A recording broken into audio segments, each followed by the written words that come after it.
Yes చేస్తాం. Right. మాతోటి గాది వెంకటేశ్వరరావు గారు ఉన్నారు, గుంటూరు జిల్లా జనసేన పార్టీ అధ్యక్షులు. వెంకటేశ్వరరావు గారు, గుడ్ ఈవినింగ్ అండి.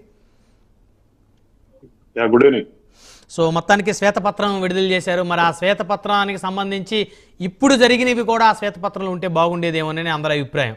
ఎందుకంటే కూటమి ప్రభుత్వం వచ్చిన దగ్గర నుంచి జరిగినటువంటి హత్యలు, అఫ్కోర్స్ అవి వ్యక్తిగత కక్షల రాజకీయ హత్యలు అనేది పక్కన పెడితే జరిగినటువంటి ఇన్సిడెంట్స్ని కూడా నోట్ చేసినట్టయితే బాగుండేది. గత 5 ఏళ్ళు సంబంధించి పవన్ కళ్యాణ్ గారి మీద ఎన్ని కేసులు పెట్టారు, చంద్రబాబు నాయుడు గారి మీద ఎన్ని కేసులు పెట్టారు, అదేవిధంగా హోంమంత్రి అనిత గారు అప్పట్లో ఆవిడ మీద ఎన్ని కేసులు పెట్టారు, వీటితో పాటు ఈ 40 రోజుల్లో జరిగినటువంటివి కూడా బయట పెడితే బాగుండేది.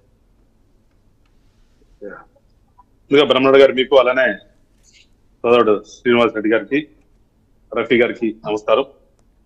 ముందుగా శ్రీనివాస్ రెడ్డి గారు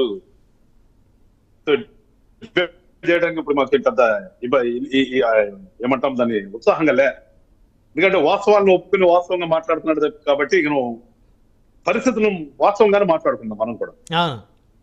ఇప్పుడు శ్వేతపత్రం మేము రిలీజ్ చేసింది గత ప్రభుత్వం చేసినటువంటి దుర్మార్గాలు దుశ్చర్యల గురించి శ్వేతపత్రం. అది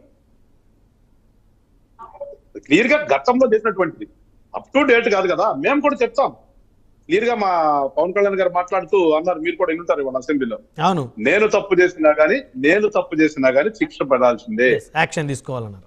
ఇదంటారు కదా, చట్టం ముందు ఎవరు అతిథి గారని జనరల్ గా డైలాగులు చెప్తుంటాం. డైలాగులు కాదు, నేను చేసినా గానీ నా మీద వచ్చినా గానీ ఖచ్చితంగా శిక్ష ఉండాల్సిందే అన్నట్టుగా అసెంబ్లీ సాక్షిగా మాట్లాడారు. అందుకని ఖచ్చితంగా మా పరిపాలన గురించి కూడా మేము అది సంవత్సరం కోసారా లేదా 6 నెలల కోసారా ఏంటనేది ఖచ్చితంగా ప్రజల ముందు ఉంచుతారు నేను అనుకుంటున్నాం. ఎందుకంటే కేబినెట్ లో నిర్ణయాలు వాళ్ళు తీసుకుంటారు అనుకోండి.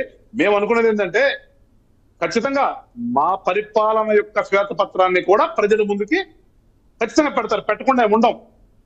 పూర్తిగా ఇదేంటంటే గతంలో చేసిందే కాబట్టి ఈ 40 రోజుల దాంట్లో మేము పెట్టలేదు. ఒకటి మీరు అడిగిన క్వశ్చన్ దాంట్లో ఇందాక శ్రీనివాస్ రెడ్డి గారు మాట్లాడుతూ వాళ్ళు చెప్పాలి కదా, మేము అన్నాము 36 అనేసాము, 4 అనేది వాళ్ళు చెప్పాలి కదా అంటారు. చూద్దాం, ఖచ్చితంగా చెప్తాను, చెప్పండి ఉండం కదా. జరిగినవి తెలియకపోయి మీరు మాట్లాడారు 36 అని. మీకు తెలుసు ఎన్ని జరిగినాయి, ఈ ప్రభుత్వం ఏర్పడిన తర్వాత ఎన్ని అట్రాసిటీస్ జరిగినాయి ఈ రాష్ట్రంలో. జరిగిన వాటిలో మీ వాళ్ళు 500, కూటమి సభ్యులు 500. కూటమి సభ్యులు అంటే మరీ ముఖ్యంగా తెలుగుదేశమేనండి. మా మీదకి ఎక్కడ అంతగా జరిగినట్టు అనిపించలేదు, కానీ తెలుగుదేశం వాళ్ళ మీద ఎన్నిసార్లు దాడులు జరిగినాయి, ఆ దాడుల్లో మీ వాళ్ళు 500, వీళ్ళు 500 అనేవి కూడా ఉన్నాయి. అన్ని బయటకు వస్తాయి కదా, ఏం పోవు కదా. ఇవాళ ముఖ్యంగా ఏంటంటే మీరు గతంలో ఏ రకంగా వ్యవస్థను నిర్వీర్యం చేశారు అది మాట్లాడుకోవాల్సింది. ఇప్పుడు నేను ఎప్పుడు పదే ఇదే మాట్లాడతా. అసలు వ్యవస్థలన్నింటినీ గత కొంతకాలంగా నాశనం అయిపోయి ఈ రాజకీయాల్లో. అందుకనే జనసేన పార్టీ ప్రస్థానం కానీ, జనసేన పార్టీ స్థాపించడం కానీ మా నాయకుడు మాట్లాడే మొట్టమొదటి మాట, రాష్ట్ర రాజకీయాల్లో మార్పు తీసుకురావాలి, ఒక మార్పు రాజకీయాలు చేయాలనే మాట మేము మాట్లాడతాం. మార్పు అనేది ఎందుకు మాట్లాడతామంటే నాశనం అయిపోయి వ్యవస్థలన్నీ కూడా. ఆ నాశనం అయిపోయినట్టు రెస్పాన్సిబిలిటీ తీసుకురావాలి. ఇవాళ పోలీస్ వ్యవస్థ మనం మాట్లాడుకున్నది అదే కదా, ఇవాళ లా అండ్ ఆర్డర్ గురించి. పోలీస్ వ్యవస్థని ఎక్కడైనా కానీ వీళ్ళు నిన్న అసెంబ్లీకి వచ్చేటప్పుడు ఆయన ఎవరో సిఐ గారు ఆపాడని చెప్పేసి జగన్మోహన్ రెడ్డి గారు ఆయన పేరు పెట్టి మరి ఎప్పుడు ఇట్టాగా ఉండదు, నీ నెత్తి మీద ఉన్న 3 సింహాలు దేనికి ప్రతీక అని చెప్తున్నాడే. దాని గురించి ఆయన ముఖ్యమంత్రిగా ఉన్నప్పుడు ఏ రోజైనా ఒక్కరోజు ఆలోచించాడా? ఒక్కరోజు ఆ 3 సింహాల గురించి ఆలోచించినడితే ఇవాళ రాష్ట్రం ఇట్లా అయ్యేది కాదు కదా, ఈ మద్రస ఉండవు కదా, ఇవాళ దాని గురించి మనం చర్చ పెట్టుకోవాల్సిన అవసరం కూడా ఉండదు కదా. అని నువ్వు చేసినప్పుడేమన్నా ఆ 3 సింహాలు ఏంటో తెలీదు. నీకు తెలిసినంతసేపు మీ వాళ్ళు మాట్లాడే సింగిల్ సింహం వస్తా అని చెప్తే ఆ 3 సింహాల గురించి తెలియదు పాపమానికి. ఇవాళ అకస్మాత్తు గుర్తొచ్చింది. అసెంబ్లీకి వెళ్ళేటప్పుడు ఇంతకుముందు మీరు చేసిన పని అదే కదా, అంటే మీరు చేసినంటే ఐ మీన్ గవర్నమెంట్ చేసే పని అది.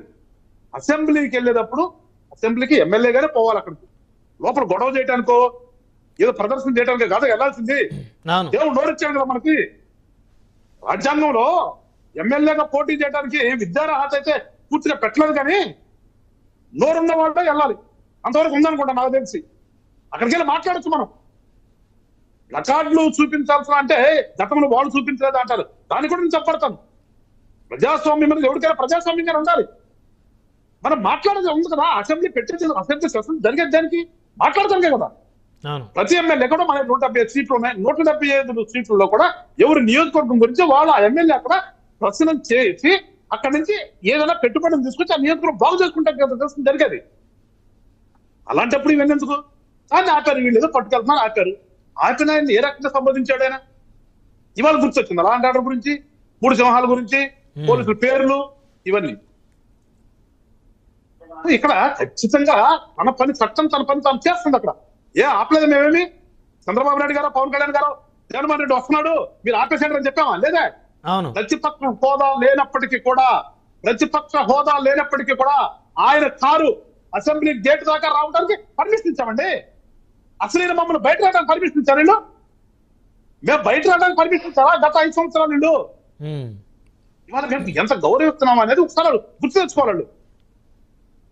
నెల్లూరు పోతానంటే పర్మిషన్ ఇచ్చావు, నువ్వు వినుకొండ యుద్ధం చేయడానికి వెళ్తున్నావు కానీ పర్మిషన్ ఇచ్చావు, నువ్వు గొడవ చేయడానికి వెళ్తావని తెలిసి కూడా నువ్వు వినుకొండ వెళ్ళి గొడవలు సృష్టించాలనే ప్రయత్నంతో వెళ్తున్నావు అనే విషయం తెలిసినప్పటికీ కూడా మేము ప్రజాస్వామ్యం మీద మాకున్న నమ్మకంతో గతంలో ముఖ్యమంత్రిగా చేసినటువంటి వ్యక్తి ఒక రాజకీయ పార్టీకి అధ్యక్షుడు కాబట్టి ఆ తరహానంగా మేము ఆలోచించాం, ప్రజాస్వామ్యంగా ఆలోచించి పర్మిషన్ ఇచ్చాం. ఇవన్నీ మర్చిపోయి నువ్వు ఇవాళ నీకు నిజంగా రాష్ట్రం మీద ప్రేమ గాని మనుషుల మీద ప్రేమ గాని ఉంటే 2 రోజులు ఆగిపో. నువ్వు ఢిల్లీ ఎవరు వస్తున్నారు? 4 రోజులు వెళ్ళా 4 రోజుల తర్వాత వెళ్ళి అక్కడ పెట్టుకో. అంటే ఎందుకు వెళ్ళారంటారు ఢిల్లీ? అంటే అసెంబ్లీ సమావేశాలకి హాజరు కాకూడదని వెళ్ళారంటారా? పార్లమెంట్ సెషన్స్ ఏమి 2 రోజులు అయిపోవట్లేదు కదా. అక్కడ పార్లమెంట్ సెషన్స్ ఇంకా జరుగుతాయి. నీ దగ్గరకు వస్తారని నువ్వు ఎవరితో బేరాలు మాట్లాడుకున్నావో ఆ నాయకులందరూ వస్తారు ఖచ్చితంగా. ఇక్కడ ఉంది 3 రోజులు 4 రోజులు కదా మనం పెట్టింది. ఈ 2 రోజులు ఉండొచ్చు కదా, నువ్వు ఉండి మాట్లాడొచ్చు కదా. నువ్వు మరి నిజంగా జరిగింది అంటే మాట్లాడివ్వట్లేదు, వారి గొంతు నొక్కేస్తామన్నారు, మాట్లాడివ్వట్లేదు అంటున్నారు. చూడండి ఎప్పుడండి జరిగింది ఇదే కదండి. ఫస్ట్ ఇదే కదండి. ఆ రోజు ప్రమాణ స్వీకారం చేశాడు. ఆయన ఎమ్మెల్యేలు గెలిచినట్టు ఆయనతో పాటు చేసిన 10 మంది ఎమ్మెల్యేలు కూడా ప్రమాణ స్వీకారం చేసేదాకా కూడా ఉండలేకుండా వెళ్ళిపోయాడు కదా అసెంబ్లీ నుంచి. హేళన చేస్తా ఉన్నారు కదా వెంకటేశ్వర గారు, హేళన చేస్తా ఉన్నారు కదా వారిని అసెంబ్లీలో. జగన్మోహన్ రెడ్డి గారు ప్రమాణ స్వీకారం చేసేటప్పుడు వెనక నుంచి 2 ఎమ్మెల్యేలు నవ్వుతా ఉన్నారు. ఆ విజువల్స్ ఇప్పుడు కూడా కనిపిస్తా ఉంటాయి ఆయన చూసి. చాలా తప్పండి, చాలా తప్పది. అది ఏదంటారు సామెత, అవతల ఎవడు నవ్వినా కానీ మనం చూసే నవ్వాడు అనుకుంటామో, లేదా రోడ్డు అంట పోయాడు అని అనుకుంటే నన్నే అనుకుంటా అంటే దానికి ఆ మానసిక దానికి ఎవరు ఏం చేయలేం. ఆ మానసిక ప్రాబ్లంకి ఎవరు ఏం చేయలేమండి. చాలా హుందాగా గౌరవంగా కూటమి సభ్యులందరూ కూడా ఆ రోజు ఆయన ప్రమాణ స్వీకారానికి ఆయన అడిగిన విధంగానే ఇచ్చారు, ప్రమాణ స్వీకారం చేపించారు, అన్ని జరిగింది. ఇవాళ నిన్న నువ్వు గొడవ చేయడానికి వెళ్ళావు, గొడవ చేసావు, వచ్చేసావు. ఇవాళ నువ్వు నిజంగా రాష్ట్రంలో నీ 40 రోజుల్లో విపరీతంగా గొడవలు జరిగినాయి, మీ కార్యకర్తలు కొడుతున్నారు. రాష్ట్రం మీద ఇవాళ పేపర్ నిండా వచ్చింది కదా, మేధం జరుగుతున్న అందరు రాష్ట్రంలో అన్నవాడివి. నీ అవకాశం కదా ఇది. ఇవాళ అసెంబ్లీ అంటే నీకు అవకాశం కదా, రాష్ట్ర ప్రజలందరికీ నీ గొంతును వినిపించడానికి, జరుగుతున్నటువంటి దుర్మార్గాన్ని ప్రజలకు తెలియజేయడానికి ఒక అవకాశం కదా. ఎందుకు నియోజించుకోలేకపోయావు? అక్కడికి వెళ్ళి అక్కడెక్కడ కూర్చుంటే ఎవడు చూస్తాడు? అక్కడ ఢిల్లీకి పోయి ఒక మూలం కూర్చుంటే ఎవడు చూస్తాడండి? అంటే ఢిల్లీ వెళ్తే దేశం మొత్తం చూస్తుంది, దేశం మొత్తం చూస్తుంది అనేది వారి అభిప్రాయం. ఏంటండి ఏం చూసేది? దేశం మొత్తం ఏం చూస్తుంది? ఈయన ద్వారా చూస్తుందా? జగన్మోహన్ రెడ్డి గారిని చూస్తుందా దేశం మొత్తం? నిజంగా ఇన్సిడెంట్ జరిగి ఉంటే ఇక్కడ కూర్చుని వీళ్ళు అసెంబ్లీలో పోరాడి అసెంబ్లీలో మొత్తం బయట పెట్టి 36 మర్డర్లు తీసుకొచ్చి ప్రతి ఒక్కరు ఫోటో పెట్టి చూపించండి. అలవాటు కదా వీళ్ళకి. 36 మందిని ఎవరైతే చనిపోయారో ఆ 36 మర్డర్లు తీసుకొచ్చి ఆ 36 FIR కాపీని తీసుకొచ్చి నువ్వు అసెంబ్లీలో పెట్టి గొడవ చేస్తే నిన్ను ప్రజలు నమ్మేవాడు. నిజంగా ప్రజల పట్ల నమ్మకం ఉందని ఏదో ఊరకం అనేసాడు. 36 మంది మటలు జరిగినాయి, 2700 మంది ఊర్లోలు పెట్టి వెళ్ళిపోయారు, ఒక 5000 కుటుంబాలన్నీ ఊర్లోలు పెట్టి పోయినాయి, కొన్నిసార్లు చేశారు. రకరకాలుగా మొన్న ఏదో పేపర్ వచ్చింది, ఆ పేపర్ నా ముందు లేదు. ఆ రోజున 3 పేజీలు 4 పేజీలు సాక్షి మొత్తం కూడా ఇవే రాశారు, ఎక్కాల పుచ్చుకోవడానికి. ఇవన్నీ చేసినప్పుడు ఇవాళ ఎందుకు ఉండాలంటున్నాను అంటుంది. జరుగుతున్న 3 రోజులు ఎందుకు నిజంగా జరిగితే, నిజంగా ఇవన్నీ నిజమైతే, నీ పేపర్లో రాసిన నిజమైతే నువ్వు అవకాశం ఎందుకు వదులుకోవటం? నువ్వు ప్రజల పక్షాన కదా. ఇప్పుడు శ్రీనివాస అంటున్నారు, ఇందాక శ్రీనివాస అంటే ఏం మమ్మల్ని మేము వస్తామని ఖచ్చితంగా రావాలి. ఏ రాజకీయ పార్టీ అయినా కానీ ప్రజలకు మంచి చేయడానికి మంచి చేయాలని కోరుకుంటాం మేము కూడా. మా నాయకుడు పదే చెప్తున్నాడు, మా నాయకుడు ఎవరైనా ఒకటే చట్టం ముందు రాజ్యాంగం లోపడే ఉండాలి. ఎమ్మెల్యే అయినా మంత్రులైనా ఇంకోడైనా ప్రజలు ఓట్లేసి గెలిచినప్పుడు మనం ఆ ప్రజల కోసం పనిచేయాలి తప్పితే వ్యవస్థను నాశనం చేసి వ్యవస్థ రైట్ రైట్ రైట్ మనతో సయ్యద్ రఫీ గారు ఉన్నారు, తెలుగుదేశం పార్టీ రాష్ట్ర అధికార ప్రతినిధి. రఫీ గారితో మాట్లాడదాం. రఫీ